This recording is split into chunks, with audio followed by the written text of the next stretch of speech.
Sveiki ir šį kartą ne sporto, o kitoks turinys. Lapkričio 7-9 Litexpo parodų rūmuose vyksta Gameonas. Gameon 2025 metai, kur renkasi visi pirmiausia žaidimų mėgėjai, bet sakyčiau, tai peraugo į didelį renginį, kur ne tik tai žaidimai, bet apskritai daug įvairiausių stendų, filmai, serialai, įvairiausia veikla. Ir šiandien lankausi čia ir pažiūrėsim, ką mes šiandien čia rasim. Šiaip lankiausi šiame renginyje ir pernai. Tikrai buvo labai geri įspūdžiai, todėl labai smalsu po metų atvažiuoti ir pažiūrėti, kas pasikeitė, kas naujo. Bet manau, kad turim visą šeštadienį, apeisim ir pamatysim daug įdomių dalykų. Manau, kad nieko nelaukiam, turim šiek tiek po 10 ir turim dieną, kad išnaudotume ją teisingai. Einam.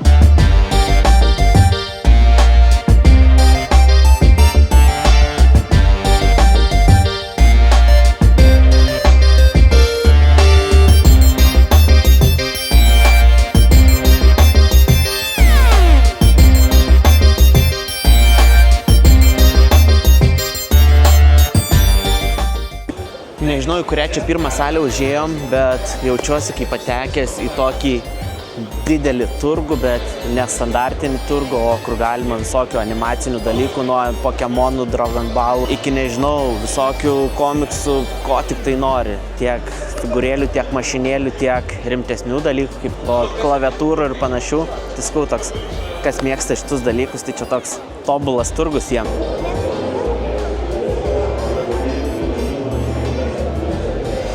Va, čia yra naujos technologijos.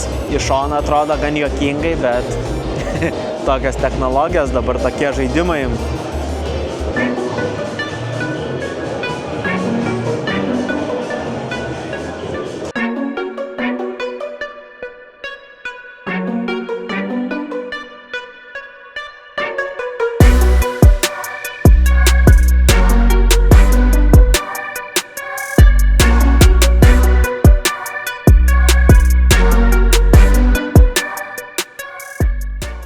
Ir stalo žaidimų. Šiaip jo, atsimenu net ir iš pernai, kad stalo žaidimų, nors ir labiau kompiuterinių žaidimų paroda, bet stalo žaidimų tikrai irgi netrūksta įvairių. Čia galima tokius ne tik ant stalo, bet ir realius pažaisti.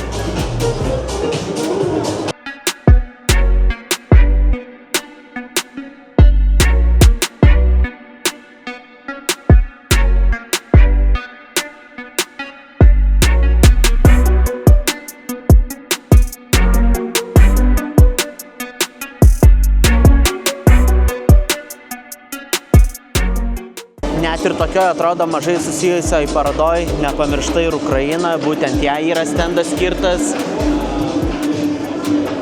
Įvairiausių nuotraukų, nuolaužų, kad žmonės nepamirštų, kad ir tokie dalykai pasaulyje šiuo metu vyksta.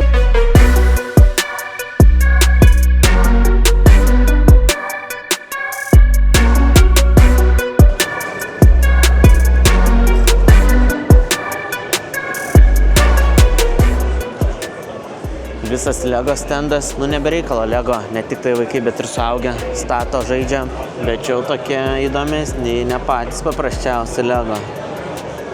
Tokius jau ir man tikrai būtų įdomu statyti.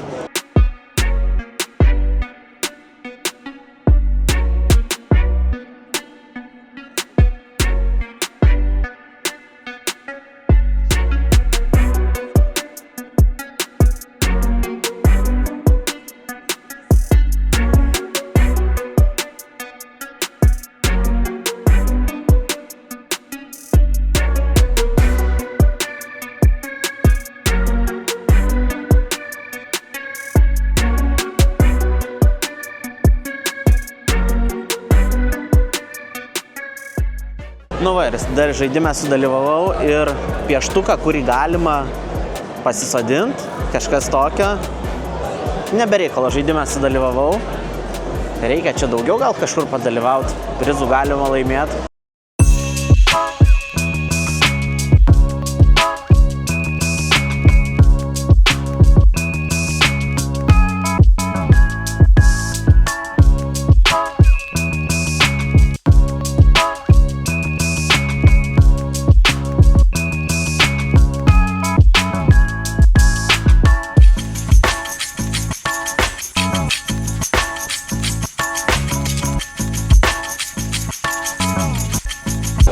reikėjo biškį atlaukti eilę, kad formulę išbandyti. Supratau, kad lenktynininkų man dar toli gražu, bet išbandyti tokią pramogą visai smagu. Gerai, einam toliau po Red Bullio zoną pasivaikščiot, pasižiūrėti.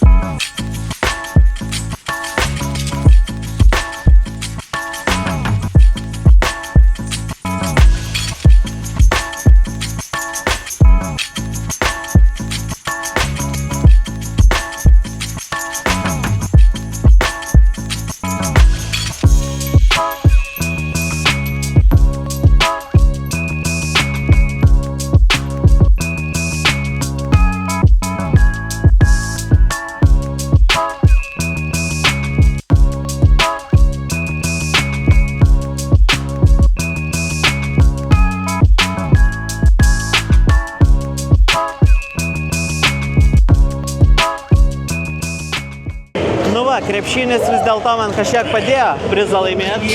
Rezultatas dienos, man atrodo, 70 buvo. Aš nemačiau, 5-6, kažką tai tokio surinkau. Visai geriau negu tikėjausi.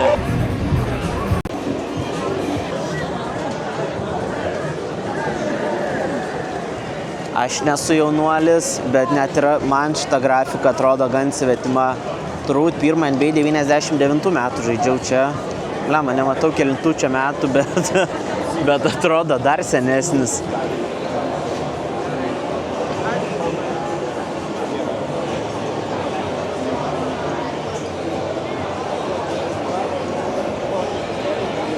Va čia maždaug mano technologijos, tokius žaidimus ir aš dar kažkiek atsimenu. Reikia jaunąją kartą supažindinti, su kuo mes vaikystėje žaidėm.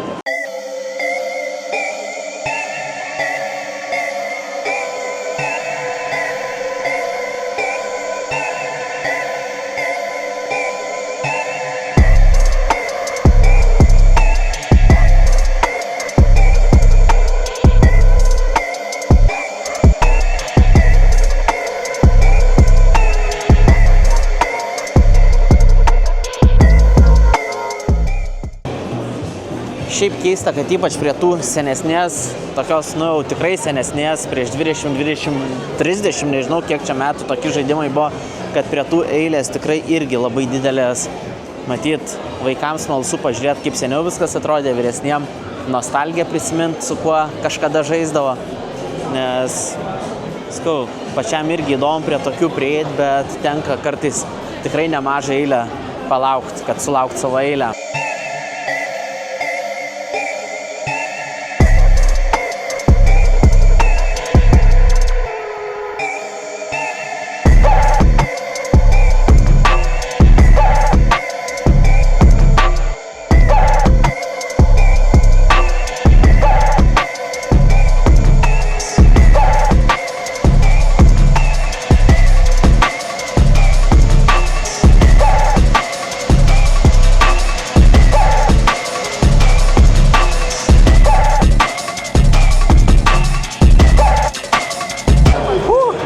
Buvo gerai padirbėta, nors bespaudaliojant mygtukus galvojau, gal bus ne toks geras rezultatas. Visai neblogas, gaila nemačiau pas kitus žaidėjus kiek, bet aš savim patenkintas.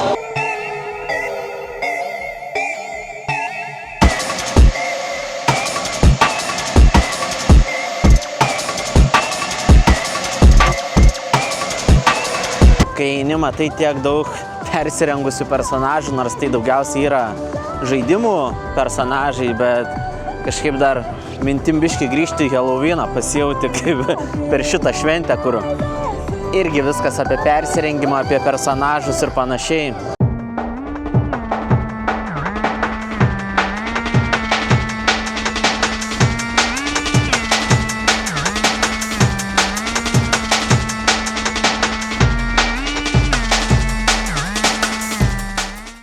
Tokia nemaža eilė ir prie N20 stendo, ne stendo, viso kambario, bet tiesą sakant, nežinau. Praėjau, nieko ten tokio, tatuiruotės daro, gėrimus geria, bet ir tie 0 laipsnių, nes numatyti negalima tokioje vietoje, tai nežinau, kodėl tas N20, gal tiesiog tokia biški ramesnė vieta, su mažiau žmonių. Nors dabar baigėsi renginys vienas šalia, tai matau, kad eilė visai nemaža nusidriekia ir ten.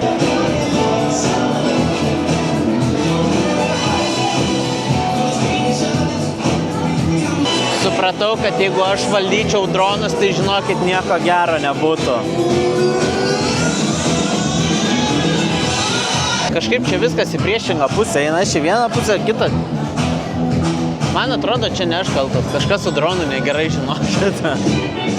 Šiaip visai nebloga loterija už 10 eurų ir trauki vieną lapuką ir ką įsitrauksi, tokį lego gausi. Įsitraukiau namuką ir išsirinkau pizzeriją. Šiaip visai nemažas pasirinkimas pizzerija, McDonald's, kavinė, kažkas tai dar buvo. Tikrai tų pasirinkimų buvo, bet aš savo pizzeriją už 10 eurų visai patenkintas. Bus galima namuose ir lego padėlioti.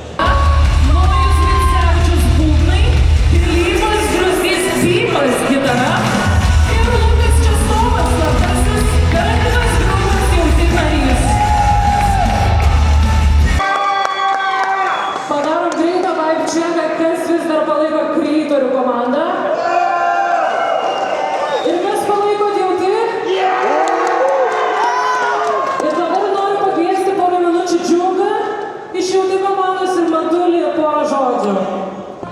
Išėjus laukiau pasirodo netgi tamsu, lygiai taip pat kaip prie kompiuterinių žaidimų, lygiai taip pat ir šitam renginį prabėgo laikas labai greitai. Kiek, turbūt kokias 6 gal valandas užtrukom iš viso. Šiaip labai daug įvairiausių parodų, kaip sakiau, ir faktas, pirmiausia, kas mėgsta kompiuterinių žaidimus, antroji vieta, šiaip visokių personažų, visokių technologijų, universitetų technologijos, vėl ten kažkas, tai veiklos tikrai daug. Taip, gal jeigu palyginti su praeitais metais, tam tikrų stendų man pritrūko, pavyzdžiui, kas pernai man labiausiai tokį įsiminė, tikrai gal mano kartos tie visi, sakykime, Nintendo, Mario, dar kažkas, tai šiemet gal labai daug skirta, daug stendų visų senosios animacijos, senųjų žaidimų ir panašiai, kas gal man šiek tiek svetimiau yra, bet čia turbūt normalu, kad vienais metais vienų dalykų daugiau, kitais metais kitų dalykų daugiau, bet šiaip tai renginys puikus, vyksta 3 dienas, iš jų apsilankiau šeštadienį, manau tą dieną, kada daugiausiai veiklos,